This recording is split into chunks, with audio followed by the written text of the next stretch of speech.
Qué bueno es reunirnos una vez más en un nuevo episodio de la Biblia a la Vida y sobre todo con el invitado especial que ustedes ven que tenemos. Gracias, Pastor Sugel, una vez más por estar aquí con nosotras. Para mí, usted no es solo es un pastor, sino un maestro, así que gracias por dedicar este tiempo y enseñarnos a nosotros. Nosotras hemos estado leyendo Eclesiastés, pero no se crea que lo que usted dijo en el capítulo, en el episodio número 3, yo dije, wow, yo no vi nada de eso.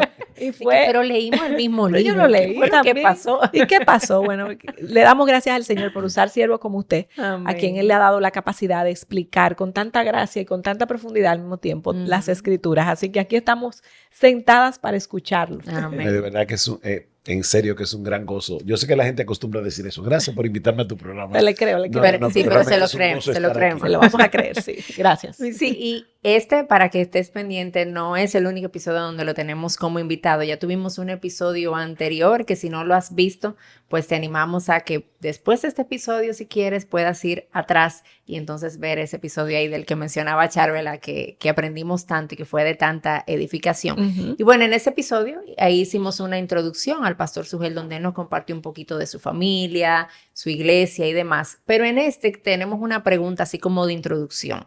Una pregunta que sabemos porque hablábamos de eso antes de grabar, que le fue difícil pensar. Pero ¿hay algún libro, además de la Biblia, que usted pueda recordar que haya marcado su vida significativamente? ¿Uno o dos? Pues le damos el permiso de que sean esa misericordia. Es difícil. Una vez le preguntaron a Jorge Luis Borges, si estuvieras en una isla desierta y tuvieras la oportunidad de tener un solo libro, ¿cuál sería? Y él dijo, bueno, ¿cómo construir un barco? Obviamente. Pero ya más en serio. Mira, el Señor ha usado maestros que han escrito libros, han dejado las enseñanzas bíblicas plasmadas en un papel y nos beneficiamos de la Iglesia Universal del Señor cuando leemos esos libros. Y hay muchos libros que realmente el Señor ha usado para impactar mi vida, pero si pudiera pensar en dos libros, probablemente serían La Confesión de San Agustín. Lo leí hace muchos años. Yo era, de hecho, probablemente estaba en mis 20s y fue muy impactante ver el amor a Cristo que Agustín muestra en este libro y también el ver su conciencia de su propio pecado, o sea, cómo él lidiaba con eso, con el Evangelio. Y la verdad que es un libro que yo recomiendo a todo el que nos esté viendo. El otro es un libro más difícil de leer, pero yo creo que si yo pienso en un libro que impactó mi vida de una manera sumamente profunda, fue Tentación y Pecado de John Owen. John Owen fue un puritano, un teólogo puritano del siglo XVII, y lo interesante es que para el lector moderno ese libro les resulta difícil. Por el lenguaje, pero también por la profundidad de Owen. Pero resulta que eso es una compilación de sermones que John Owen predicó en Cambridge a estudiantes de 17 años. ¡Wow! De 17 años. De 17 años. Entonces, eso habla un poquito de cómo estamos, ¿verdad? ¿Verdad? Lamentablemente, ese libro está en español. De hecho, ambos están en español. Tentación y Pecado. No recuerdo cómo es el título, porque en inglés es Temptation and Sin. Okay. A veces lo varían un poquito en la traducción. Es un libro que me ha servido mucho aún como pastor y no solamente como creyente, porque me ayuda a entender, vamos a decirlo de esta manera, la psicología de la tentación, cómo es que opera el pecado y cómo nosotros debemos estar alertas a la manera como el pecado nos engaña y nos seduce, pero también cómo ser eficaces en la lucha con el pecado en el sentido de que Satanás muchas veces cuando te tienta, te hace sentir que solo por el hecho de ser tentado ya tú estás sucia. Y el que cree que estar sucio no teme ensuciarse más. Entonces, él te porque lleva ya ni modo, ¿verdad? Ya ni modo. Él te lleva a diferenciar lo que es ser tentado, lo que es entrar en tentación y lo que es pecar. Y te dice, las tres cosas son diferentes. Y cómo lidiar con cada una de esas cosas. Excelente. Es un libro excelente. Bueno, pues ahí tenemos tarea. Dos recomendaciones de lectura, las Confesiones de San Agustín y el libro de John Owen, que, ¿verdad? Tentación y Pecado por el momento. Ahora, como son dos libros gruesos, okay, un poco, déjame por lo menos no me asuste. breve. Es El autoolvido de Tim Keller. Ay, eso es una joya. Es de libro. sorprendente. Creo que está traducido diferente al español. Creo que es la capacidad como de olvidarse de uno mismo, algo así. No, es así. Lo sacó y fue ahora como en una versión pequeñita. Ajá. Lo que pasa es que el libro se ha publicado 2 veces, con 2 títulos diferentes. Okay, bueno. Y el último se llama así, El autoolvido. Ya, okay. Es impresionante todo lo que Keller dice en un librito tan breve. Así es. Y realmente también es uno de esos libros que me ha impactado profundamente. Sí, en la última etapa. Ese sí ese lo conozco. Ese es el primero, porque es chiquito. Pero bueno, ahí tenemos 3 opciones de recursos. Si estás buscando qué leer, pues ahí tienes nuevas opciones para ti. Bueno, Pastor Sugel, mire, hoy vamos a entrar en una porción del capítulo 4 de Eclesiastés. Queríamos su ayuda para ver un poquito acerca o más profundo acerca del trabajo. De los versículos del 4 al 8, Salomón hace algunas reflexiones acerca del trabajo en sí. Pero hay una pregunta que quizás muchos tengan en su mente, o creencias incluso, que muchos tengan acerca del trabajo. Y una de ellas que yo he escuchado con mucha frecuencia es que el trabajo es malo, que es producto de la maldición, que es producto de la caída del hombre. ¿Qué usted tiene que decir? Debemos recordar que la caída se produce en Génesis 3. Así que Génesis 1 y 2 es la vida ideal como Dios la diseñó originalmente, y el trabajo está en Génesis 2. De hecho, está en Génesis 1 porque dice que el hombre debía cultivar la tierra, sojuzgarla, o sea que ya ahí está el trabajo implicado. En el capítulo 2, Moisés hace un zoom para que nosotros veamos ese mandato cultural de Génesis 1 al 26 al 28 en una manera más amplia, y dice que Dios colocó al hombre, Génesis 2:15, en el jardín del Edén para que lo cuidara y lo labrara. Así que es Dios el que coloca al hombre en su lugar de trabajo, y es Dios que le define al hombre cuál es el trabajo que debe realizar. Lo que Dios maldice en Génesis 3 no es el trabajo, es la tierra en la que el hombre trabaja. Entonces, el trabajo te hará sudar porque estamos en un mundo caído, aunque trabajes en aire acondicionado. Todo trabajo, aunque te guste, tiene sus frustraciones en este mundo caído. Pero el trabajo per se es una bendición de Dios. El hombre fue creado, entre otras cosas, para trabajar. De hecho, lo que es una maldición es la vagancia. Y lo vemos en el libro de Proverbios, o sea, cómo la Biblia presenta la pereza como un tremendo problema que destruye la vida del hombre. Pero, ¿qué ocurrió cuando el hombre cae en pecado?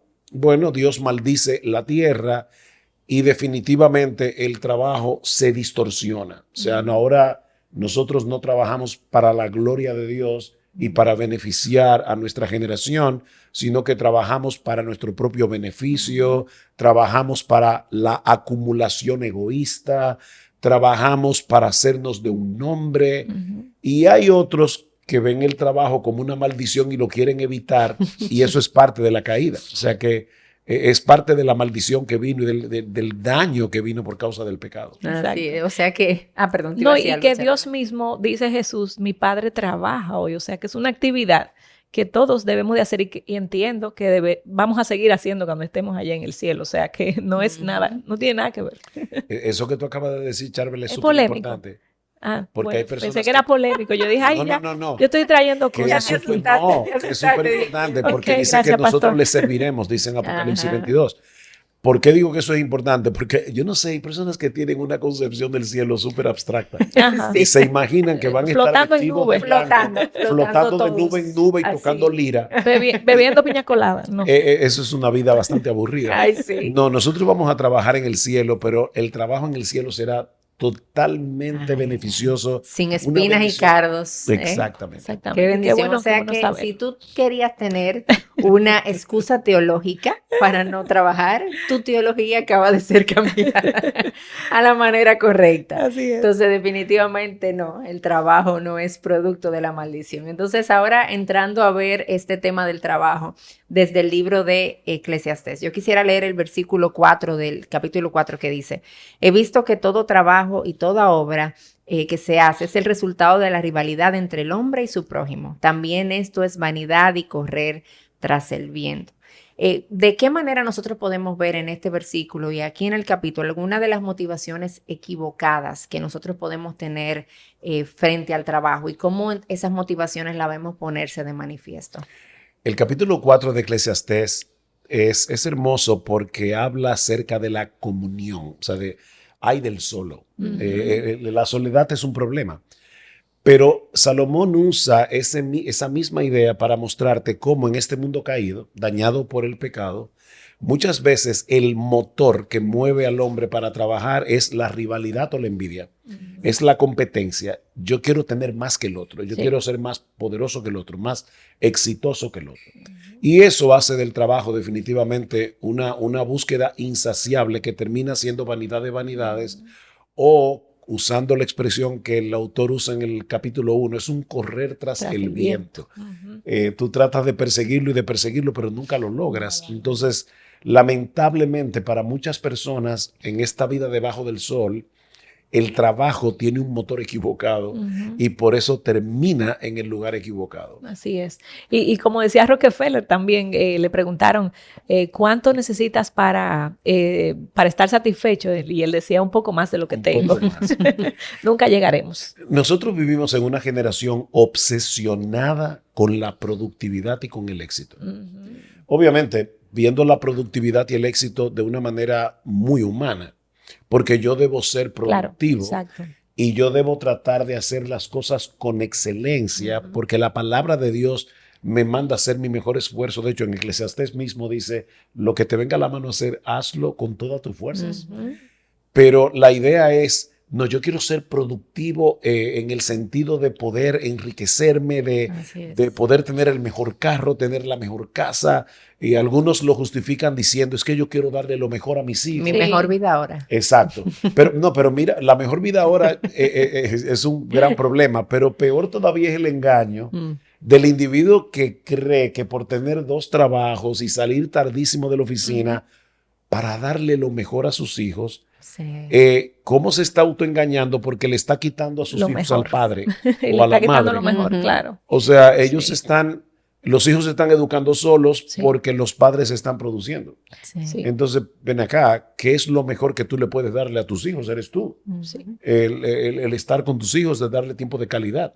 Claro, porque hay una diferencia entre mi responsabilidad de proveer para ellos, la cual es real y a veces saca a uno de los padres y a veces hasta a los 2, pastor, en este mundo caído, los saca de la casa para darle una vida justa, digna a los muchachos, pero a veces nuestras motivaciones, como usted dice, de tener más, de que ellos viajen a un mejor país, de que tengan un mejor colegio, ahí esos excesos traerían problemas. Mire, pastor, y además de esas motivaciones equivocadas, también nosotros podemos ver en estos versículos que le voy a leer 2 extremos pronunciados o dichos por Salomón. Mire, en el versículo 5 dice, el necio se cruza de manos y devora su propia carne. Ese es un extremo. Pero por el otro lado vemos en el 8 que dice, había un hombre solo, sin sucesor, que no tenía hijo ni hermano. Sin embargo, no había fin a todo su trabajo. En verdad, sus ojos no se saciaban de las riquezas. Yo pudiera preguntar, ¿cuál de esos extremos es el correcto, si hay uno? ¿O qué usted le diría a una persona que esté viviendo uno de esos 2 extremos? No, definitivamente, tanto la vagancia como lo que se presenta en el versículo 8, que te voy a describir ahora qué es, son extremos pecaminosos y equivocados. En el caso de la vagancia, nosotros lo vemos continuamente en el libro de Proverbios, pero como lo plantea Eclesiastés, es muy poderoso porque dice que él se come a sí mismo. O sea, fíjate, aquí tenemos un individuo que dice, la mejor vida es no tener que trabajar.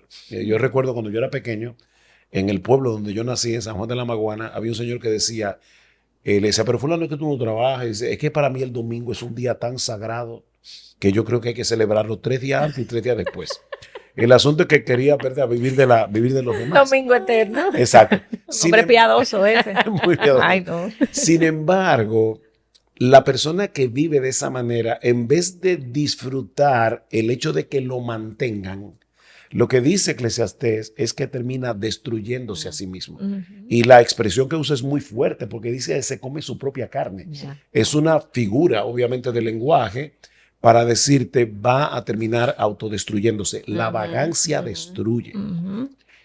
Ahora, en el versículo 8 vemos otra vez que el tema principal de Eclesiastés es la comunión o la soledad versus la soledad. Pues aquí tenemos un individuo que logró tener éxito, llegó a ser productivo en la vida, pero sin embargo no cultivó relaciones significativas. Y al final, dice el autor de Eclesiastés, entonces, ¿para quién trabajó? ¿Para quién? ¿Qué dejó? ¿Cuál fue el Exacto. propósito de todo ese afán?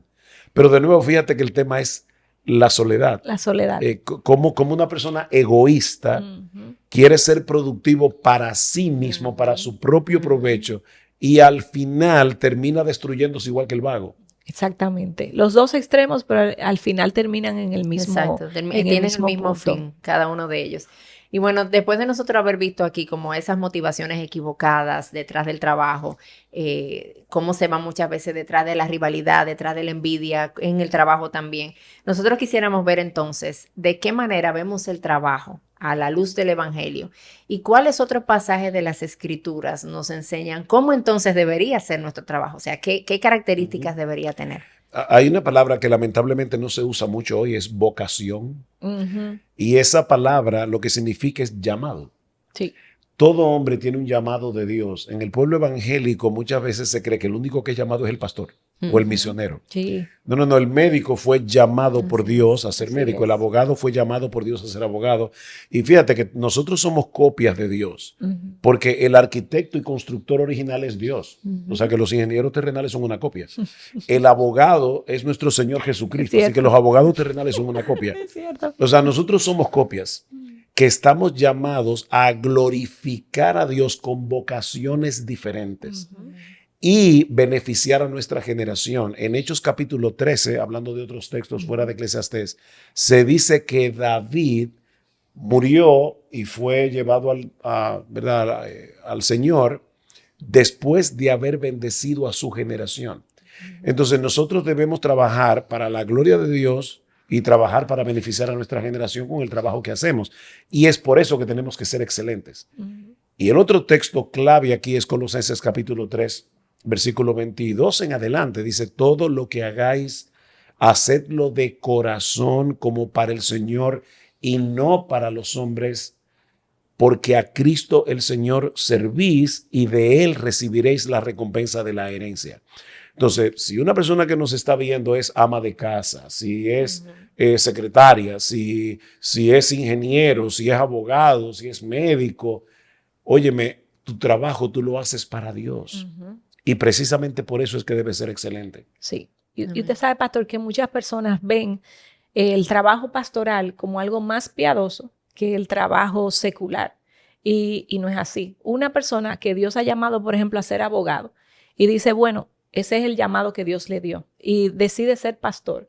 Él no está haciendo la voluntad de Dios porque Dios te llamó a ti a ser abogado y tú debes de hacer esa labor. No sé si le pasa que a veces vemos personas que lo miran a usted como pastor. Wow, usted ha hecho un gran sacrificio para el Señor.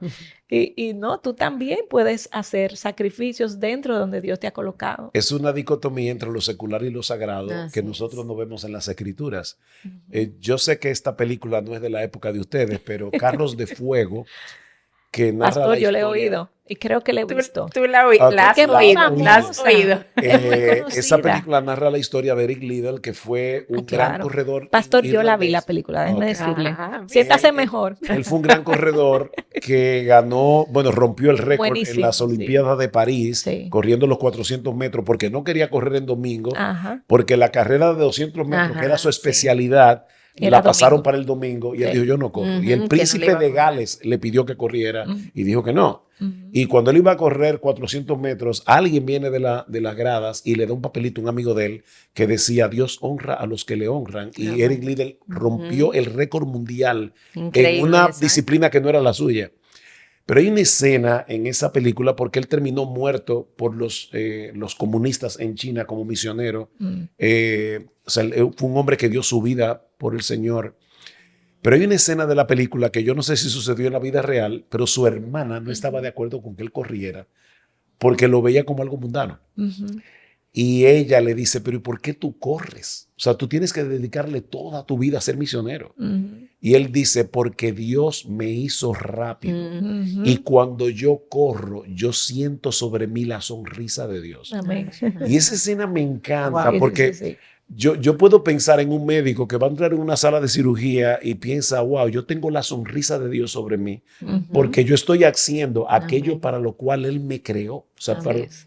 en la parte de la vocación, porque Él me creó para muchas otras cosas, Exacto. pero en la parte de mi vocación, o sea, cuando yo predico la palabra, bueno, yo creo que Dios me llamó a predicar. Exacto. Y yo debo predicar no solamente para edificar a los creyentes, para mí la predicación debe ser primero que todo un acto de adoración. Y si no es un acto de adoración, yo fallé como predicador, Así porque es. yo debo predicar para Dios. Y alguien dirá, pero Dios no necesita que tú prediques.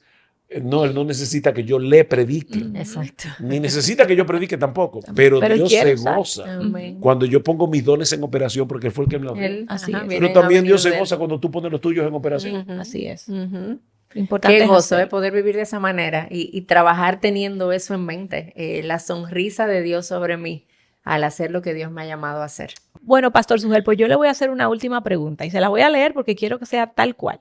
¿Qué le diría a alguien que ha estado viendo o escuchando este episodio y se ha dado cuenta de que ha tenido una motivación incorrecta hacia el trabajo o ha estado envuelto en la pereza y tiene el deseo de cambiar? Dele ahí unas palabras de ánimo. Bueno, brevemente, mira, arrepiéntete y ríndele tu trabajo al Señor. Amén. Por un lado, arrepiéntete de tu pereza, Ujú. porque nosotros debemos hacer todo lo que Dios nos ha llamado a hacer con todas nuestras fuerzas, como dice el libro de Eclesiastés. Sí. Yo debo poner lo mejor de mí porque yo estoy trabajando para el Señor. Recuerden, Colosenses, no para los hombres. Yo no trabajo ni para el sueldo que me van a dar al final de mes, ni trabajo para el ojo de mi amo. O sea que si mi amo está ahí, yo voy a hacer lo mejor. Si no está ahí, me voy a poner a ver TikTok, me voy a poner a ver Instagram, me voy a ver, bueno, lo más viejito Facebook, porque ya pasó de moda. Sí, Pero, el Facebook es para los papás. exacto. Pero el punto es, no, es que yo trabajo bajo el ojo de Dios. Así que si tú has estado siendo perezoso, negligente, arrepiéntete de tu pereza. Pero de igual manera, Cristo nos redime de un afán sin sentido.